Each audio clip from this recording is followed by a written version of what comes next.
సంబంధించినటువంటి వాళ్ళు అనుచరులు కానీ లేకపోతే బౌన్సర్లు కూడా ఇక్కడ చూసినా ఎవరు లోపలికి అనుమతించట్లేదు, అందరినీ బయట చూస్తున్నారు. ఈ విషయం తెలుసుకున్నటువంటి ప్రస్తుతం బయటకు వచ్చారు. ప్రస్తుతం మనం లోపల చూసినటువంటి ఫామ్ హౌస్లోనే అటు మోహన్ బాబు ఫ్యామిలీతో పాటు మనోజ్ ఫ్యామిలీకి సపరేట్గా ఇల్లు ఉన్నాయి.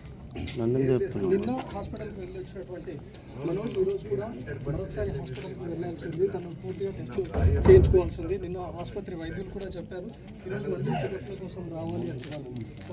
పోలీసులు కూడా చెప్తా ఉన్నారు, వచ్చి లిఖితపూర్వకంగా కంప్లైంట్ ఇవ్వాలి అని చెప్పి కూడా కోరుతా ఉన్నారు. ఎందుకంటే ఎప్పుడైతే మనోజ్ తన పైన దాడి జరిగిందో వెంటనే డయల్ 100కు కాల్ చేసి చెప్పారు.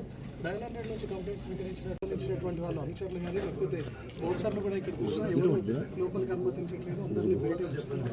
ఈ విషయం తెలుసుకున్నటువంటి ప్రస్తుతం బయటకు వచ్చారు. ప్రస్తుతం మనం లోపల చూసినటువంటి ఫామ్ హౌస్లోనే అటు మోహన్ బాబు ఫ్యామిలీతో పాటు మనోజ్ ఫ్యామిలీకి సపరేట్గా ఇల్లు ఉన్నాయి. నిన్న హాస్పిటల్కి వెళ్ళి వచ్చినటువంటి మనోజ్ ఈరోజు కూడా మరొకసారి హాస్పిటల్కి వెళ్ళాల్సి ఉంది. తను పూర్తిగా టెస్టులు చేయించుకోవాల్సి ఉంది. నిన్న ఆసుపత్రి వైద్యులు కూడా చెప్పారు ఈరోజు మళ్ళీ చెకప్ల కోసం రావాలి అంటున్నారు. పోలీసులు కూడా చెప్తా ఉన్నారు, వచ్చి లిఖితపూర్వకంగా కంప్లైంట్ ఇవ్వాలి అని చెప్పి కూడా కోరుతా ఉన్నారు. ఎందుకంటే ఎప్పుడైతే మనోజ్ తన పైన దాడి జరిగిందో వెంటనే డయల్ 100కు కాల్ చేసి చెప్పారు. డయల్ 100 నుంచి కంప్లైంట్ స్వీకరించిన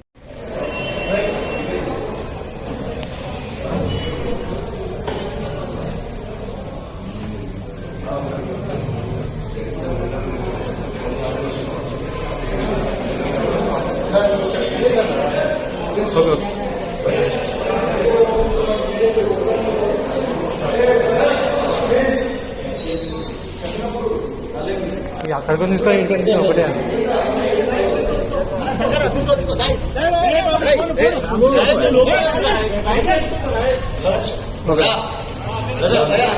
అదే ఇక్కడికే తీసుకుని ఒకటే అన్న